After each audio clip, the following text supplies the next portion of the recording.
20,000 ரூபாய்க்குள்ள நல்ல ஃபோன் ரொம்ப rare piece அந்த மாதிரி ஆயிட்டு இருக்கு. இப்போ அதே பட்ஜெட்ல தான் இந்த iQOO Z11X வந்து லான்ச் ஆயிருக்கு. ஸோ இது நல்ல ஃபோனா, இதோட ப்ரோஸ் அண்ட் கான்ஸ் எல்லாத்தையும் இந்த வீடியோல டீடைலா பார்த்துருவோம். கிட்டத்தட்ட 2 வாரத்துக்கு மேல இந்த ஃபோனை நான் வந்து யூஸ் பண்ணிட்டு இருக்கேன். அண்ட் ஆல்சோ நீங்க எந்த ஃபோன்ல இருந்து இந்த வீடியோ பார்த்துட்டு இருக்கீங்க அப்படின்னு சொல்லிட்டு மறந்துடாம கமெண்ட்ஸ்ல சொல்லுங்க. ஓகே அன்பாக்சிங் நான் ஏற்கனவே ஒரு ஷார்ட்ஸா போட்டிருந்தேன். பாக்ஸ்ல 44 வாட் சார்ஜர் கேபிளை தவிர ஒரு கேஸுமே வந்து பாக்ஸோட வருது. இந்த iQOO Z11X ஓட பேக் பார்த்தோம் அப்படின்னா பிளாஸ்டிக் தான், ஒரு மாதிரி ஷைனிங்கா வந்து கொடுத்துருக்காங்க இந்த பிரிஸ்மேட்டிக் கிரீன் கலர்ல. ஃபோன் ஓவரால் பாக்ஸியரான டிசைன்ல இருக்கு. ஸோ கையில பிடிச்சி யூஸ் பண்றதுக்கு நல்லா இருந்துச்சு ஃபோன். பட் இந்த ஃபோன் வந்து கிட்டத்தட்ட 219 கிராம், கொஞ்சம் வெயிட்டான ஃபோன் தான். பிகாஸ் மேசிவான 7200 mAh பேட்டரி இதுல வந்து இருக்கு. பட் வெயிட் டிஸ்ட்ரிபியூஷன் நல்லா பண்ணிருக்காங்க. ஸோ ரொம்ப நேரம் யூஸ் பண்றப்ப ரொம்ப வெயிட்டான ஃபோன் அப்படிங்கிறப்போ ஃபீல் ஆகல. இதை தவிர இந்த ஃபோன்ல IP68 அண்ட் IP69+ ரேட்டிங் வந்து கொடுத்துருக்காங்க. மிலிட்டரி கிரேட் சர்டிஃபிகேஷன் இருக்கு. ஸோ கொஞ்சம் வந்து ரஃபா யூஸ் பண்ணணும் அப்படின்னு நினைக்கிறவங்களுக்கு இந்த ஃபோன் நல்ல பிக்கா இருக்கும். டிஸ்பிளே பார்க்கறப்ப 6.7 inch full HD LCD display வந்து கொடுத்துருக்காங்க. எஸ், AMOLED கிடையாது. ஃபோன்லாம் பயங்கரமா விலை ஏறிட்டு இருக்கு. ஸோ இனிமேல் நிறைய காசு கட்டிங்க வந்து ஃபோன் பிராண்ட்ஸ் எல்லாருமே பண்ணுவாங்க. ஸோ அந்த மாதிரி இதுல LCD டிஸ்பிளே தான் வருது. பெசல்ஸுமே கொஞ்சம் திக்கா வந்து இருக்கு. பட் பீக் பிரைட்னஸ் பார்த்தோம் அப்படின்னா 1200 nits வரையும் போகும் அப்படிங்க போல சொல்லிருக்காங்க.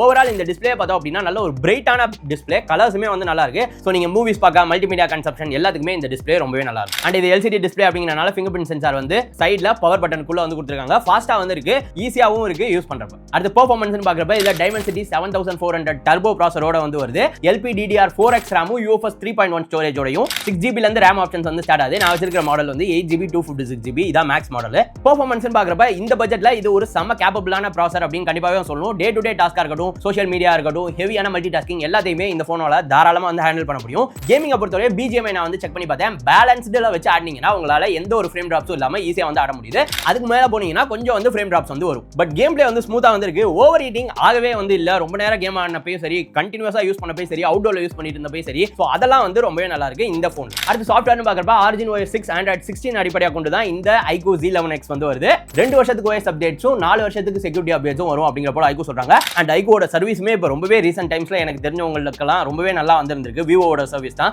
உங்களுக்கு பர்சனலா விவோ ஆர் iQOOட சர்வீஸ் சென்டர்ல ஏதாவது எக்ஸ்பீரியன்ஸ் இருந்துச்சுன்னா கமெண்ட்ஸ்ல வந்து சொல்லுங்க. பாசிட்டிவ் நெகட்டிவ் எதா இருந்தாலும் சொல்லுங்க. அண்ட் இந்த போன் வரப்ப ஏகப்பட்ட ப்ளோட்வேர் ஆப்ஸோட வருது. ஒரு நல்ல விஷயம் என்ன அப்படின்னா எல்லாத்தையும் நம்மளால அன்இன்ஸ்டால் பண்ணிக்க முடியும். Origin OS ஓட எல்லா ஃபீச்சர்ஸுமே இந்த போன்லயும் வந்திருக்கு. ஸோ Origin OS ஃபீச்சர்ஸ் என்னென்ன அப்படின்னு சொல்லி நீங்க தெரிஞ்சுக்கணும்னா ஆல்ரெடி அதுக்காக ஒரு வீடியோ போடுவோம். லிங்க் கார்ட்ஸ்ல கொடுக்குறேன், செக் பண்ணி பாருங்க. UI வந்து ஸ்மூத்தா இருக்கு. எந்த ஒரு பெரிய லாக்ஸ் UI லாக்ஸ் அந்த மாதிரி எதுவுமே வந்து இல்ல. இதை தவிர கால் குவாலிட்டி அப்படின்னு சொல்லி பார்க்கறப்ப Airtel Jio ரெண்டு சிம்மே நான் வந்து யூஸ் பண்ணேன். கால் குவாலிட்டி ரொம்பவே நல்லா இருந்துச்சு. நான் பேசுறது கிளியராகவே வந்து அதர் எண்டுக்கு வந்து கேட்டுச்சு. சேம் வைசி வர்சாவும் அதே மாதிரி வந்துருந்துச்சு. இதை தவிர இந்த போன்ல கால் ரெக்கார்டிங் ஃபீச்சரும் வந்து கொடுத்துருக்காங்க. டூவல் ஸ்டீரியோ ஸ்பீக்கர்ஸ் வந்து கொடுத்துருக்காங்க. இயர் பீஸ் வந்து 2வது ஸ்பீக்கரா வந்து ஆக்ட் ஆகும். வால்யூம் லெவல்ஸ் நல்லா இருந்துச்சு. பெரிய அளவு டிஸ்டார்ஷன்ஸும் வந்து இல்ல. இதை தவிர இந்த பேக்ல இருக்கிற இந்த லைட் டைனாமிக் லைட் அப்படின்னு சொல்லி சொல்றாங்க. நோட்டிஃபிகேஷன், கால்ஸ், சார்ஜிங் அப்பலாம் இது வந்து லைட் வந்து பிளிங்க் ஆகும். பார்க்கிறதுக்கு நல்லா இருக்கு. அடுத்து கேமரா அப்படின்னு சொல்லி பார்க்கறப்ப 50 மெகாபிக்சல் பிரைமரி அண்ட் ஒரு 2 மெகாபிக்சல் போகே சென்சார் வந்து கொடுத்துருக்காங்க. இதுக்கு பதிலா கண்டிப்பாவே அல்ட்ரா வைட் வந்து கொடுத்துருக்கலாம். அண்ட் ஃப்ரண்ட்ல செல்ஃபி கேமரா அப்படின்னு சொல்லி பார்க்கறப்ப 32 மெகாபிக்சல் செல்ஃபி கேமரா வந்து கொடுத்துருக்காங்க. போட்டோஸ் நல்ல டீடைல்டா நல்ல டைனாமிக் ரேஞ்சோட வந்து இருக்கு. ஹியூமன் சப்ஜெக்ட்ஸா பேக் கேமரால எடுக்கிறப்ப கொஞ்சம் வந்து ஓவர் ஷார்பன் பண்ற மாதிரி வந்திருக்கு. அண்ட் ஆல்சோ ஸ்கின் டோனுமே பார்த்தோம் அப்படின்னா கொஞ்சம் ஒயிட்டிஷா இருக்கிற மாதிரி வந்திருக்கு. பட் செல்ஃபி கேமரா பொறுத்தவரை நல்ல டீடைல்டா ஹியூமன் சப்ஜெக்ட்ஸா இருக்கட்டும், போர்ட்ரேட் ஷாட்ஸா இருக்கட்டும், எல்லாமே நல்லா இருக்கிற மாதிரி வந்திருக்கு. ஓவரால் இந்த பட்ஜெட்ல பாத்தீங்கன்னா நல்ல போட்டோஸ் அண்ட் நல்ல போர்ட்ரேட்ஸ் உங்களால இந்த போன்ல பேக் கேமரா, செல்ஃபி கேமரா ரெண்டுலயும் எடுத்துக்க முடியும். உங்களுக்கு அந்த ஸ்கின் டோன் மட்டும் ஓகே அப்படின்னா. அதே மாதிரி போத் பேக் அண்ட் ஃப்ரண்ட் ரெண்டுலயுமே 4K 30 FPS வீடியோஸ் வந்து கொடுத்துருக்காங்க.